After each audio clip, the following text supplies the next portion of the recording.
1 aos Coríntios 11 versículo 1 diz: tornem-se meus imitadores, como eu o sou de Cristo. O apóstolo Paulo declara esta ousada orientação: sigam o meu exemplo, assim como eu sigo o exemplo de Cristo. A essência da vida cristã reside em seguir o exemplo de Jesus Cristo. Sejam meus imitadores, assim como eu sou de Cristo. Como discípulos de Jesus, somos convocados a seguir seu exemplo. João 13 versículos 15 e 16. Porque eu vos dei o exemplo, para que, como eu vos fiz, façais vós também. Na verdade vos digo que não é o servo maior do que o seu senhor, nem o enviado maior do que aquele que o enviou. Romanos 8, 29.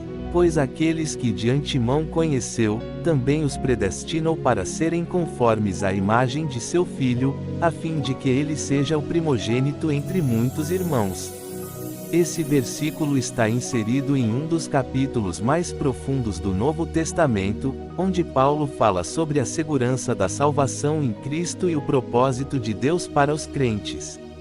Aqui, Paulo destaca que Deus, em seu conhecimento e sabedoria eterna, predestinou aqueles que viriam a crer para serem moldados à imagem de seu Filho, Jesus Cristo. Isso significa que o propósito final de Deus para cada cristão é que sejamos cada vez mais parecidos com Cristo em caráter, santidade e amor. A palavra predestinar pode ser difícil de entender, mas neste contexto, ela revela o plano de Deus de transformar seus filhos à semelhança de Cristo. Não é apenas uma escolha individual de salvação, mas um chamado a um destino compartilhado de santidade e conformidade com Jesus. Paulo menciona que Cristo é o primogênito entre muitos irmãos, indicando que Jesus é o primeiro de uma nova família espiritual, da qual todos os crentes fazem parte. Ele é o modelo e o padrão para todos nós. Romanos 13, 13 e 14 diz: comportemo-nos com decência, como quem age à luz do dia, não em orgias e bebedeiras, não em imoralidade sexual e depravação, não em desavença e inveja. Ao contrário, revistam-se do Senhor Jesus Cristo e não fiquem premeditando como satisfazer os desejos da carne. Deus quer que sigamos o exemplo de nosso Senhor e Salvador Jesus Cristo. Às vezes, seguimos tantos exemplos errados nesta vida que esquecemos que a palavra cristão significa ser seguidor de Cristo.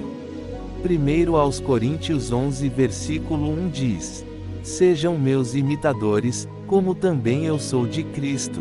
Esse versículo é uma declaração poderosa do apóstolo Paulo. Ele não está apenas pedindo aos coríntios que sigam seu exemplo, mas sim que sigam o exemplo dele na medida em que ele próprio imita Cristo. Paulo reconhece que ele, assim como todos os cristãos, deve se esforçar para viver de acordo com os ensinamentos e o exemplo de Jesus. Ele não se coloca como um modelo perfeito, mas como alguém que está caminhando na fé, buscando imitar a Cristo em sua vida. Esse versículo nos desafia a sermos exemplos para os outros, não porque somos perfeitos, mas porque estamos em um processo contínuo de transformação, procurando viver conforme os princípios de Cristo. A nossa vida deve refletir o caráter de Jesus, para que outros possam ver e seguir esse exemplo. Temos que entender a importância de uma vida cristã autêntica. Que Deus abençoe abundantemente sua vida em nome do nosso Senhor e Salvador Jesus Cristo. Fonte de inspiração: Bíblia Sagrada. Canal Estudando com Cristo.